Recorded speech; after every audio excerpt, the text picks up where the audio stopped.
മോദി സർക്കാർ അധികാരമേറ്റിട്ട് ദിവസങ്ങളായി. ഇന്നും പ്രതിപക്ഷം മോദി ഭരണത്തെ വളരെ നിസ്സാരമായിട്ട് തന്നെയാണ് കാണുന്നത്.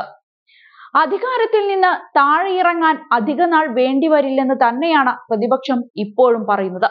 ബി.ജെ.പിക്ക് തനിച്ച് ഭൂരിപക്ഷമില്ലാത്ത സാഹചര്യത്തിൽ മോദി സർക്കാരിന് അധികാരം നിലനിർത്തുക ദുഷ്കരമായിരിക്കുമെന്നാണ് കോൺഗ്രസ് എം.പി രാഹുൽ ഗാന്ധി തറപ്പിച്ചു പറയുന്നത്. ഇന്ത്യൻ രാഷ്ട്രീയത്തിൽ വലിയ മാറ്റമാണ് സംഭവിച്ചിരിക്കുന്നത്. ഭൂരിപക്ഷം വളരെ നേർത്തതായതുകൊണ്ട് തന്നെ ചെറിയ അസ്വസ്ഥതകൾ പോലും സർക്കാർ നിലം പതിക്കാൻ കാരണമായേക്കാം. മോദി ക്യാമ്പിൽ അസംതൃപ്തരുണ്ടെന്നും അതിനാൽ കൊഴിഞ്ഞുപോക്കിന് സാധ്യതയുണ്ടെന്നും രാഹുൽ ഗാന്ധി സൂചിപ്പിക്കുന്നുണ്ട്. സർക്കാരിനുള്ളിൽ തന്നെ ചിലർ തങ്ങളുമായി ബന്ധപ്പെട്ടിട്ടുണ്ട് എന്നും രാഹുൽ ചൂണ്ടിക്കാട്ടി. ബി.ജെ.പിയുടെ ഭിന്നിപ്പിന്റെ രാഷ്ട്രീയത്തിനെതിരായ ജനവിധിയായിരുന്നു ഇത്തവണത്തേത് എന്നും നിങ്ങൾക്ക് വെറുപ്പും ദേഷ്യവും പരത്താമെന്നും അതിലൂടെ നേട്ടങ്ങൾ കൊയ്യാമെന്നുമുള്ള ധാരണയെ ഈ തിരഞ്ഞെടുപ്പിൽ ജനം തള്ളിക്കളഞ്ഞുവെന്നും രാഹുൽ തുറന്നടിക്കുന്നുണ്ട്. ലോക്സഭാ തിരഞ്ഞെടുപ്പിൽ 400-ന് മുകളിൽ സീറ്റുകൾ ലക്ഷ്യമിട്ട എൻ.ഡി.എക്ക് കനത്ത തിരിച്ചടിയാണേറ്റത്. കഴിഞ്ഞ 2 വട്ടവും തനിച്ച് കേവല ഭൂരിപക്ഷം നേടിയ ബി.ജെ.പിക്ക് ഇക്കുറി 543-ൽ 240 സീറ്റുകൾ നേടാനേ സാധിച്ചുള്ളൂ.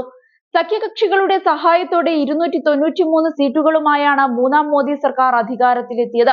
അപ്രതീക്ഷിത മുന്നേറ്റമുണ്ടാക്കിയ ഇന്ത്യ സഖ്യം 234 സീറ്റുകൾ നേടി. കോൺഗ്രസിന് തനിച്ച് 99 സീറ്റുകൾ ലഭിച്ചു.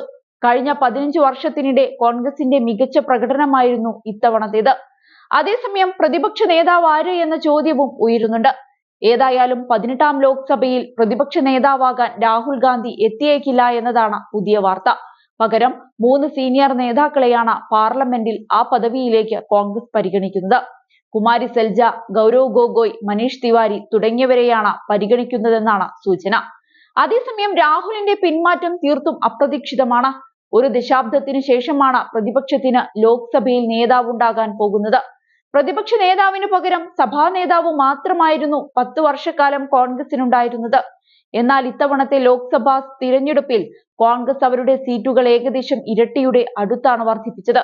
ഇത്തവണ രാഹുലിന്റെ നേതൃത്വമാണ് കോൺഗ്രസിനെ മെച്ചപ്പെട്ട പ്രകടനത്തിന് സഹായിച്ചത്. പാർലമെന്റിൽ കൂടുതൽ ഉത്തരവാദിത്തം രാഹുൽ ഏറ്റെടുക്കുന്നതിന്റെ സൂചനയാണിതെന്ന് പലരും അവകാശപ്പെട്ടിരുന്നു. നിരവധി നേതാക്കളാണ് രാഹുലിൽ സമ്മർദ്ദം ചെലുത്തിയിരുന്നത്. പ്രതിപക്ഷ പദവി ഏറ്റെടുക്കണമെന്നായിരുന്നു പല കോണുകളിൽ നിന്ന് ഉയർന്ന ആവശ്യം. എന്നാൽ രാഹുൽ ഒഴിഞ്ഞു മാറുകയാണ് ചെയ്യുന്നത്.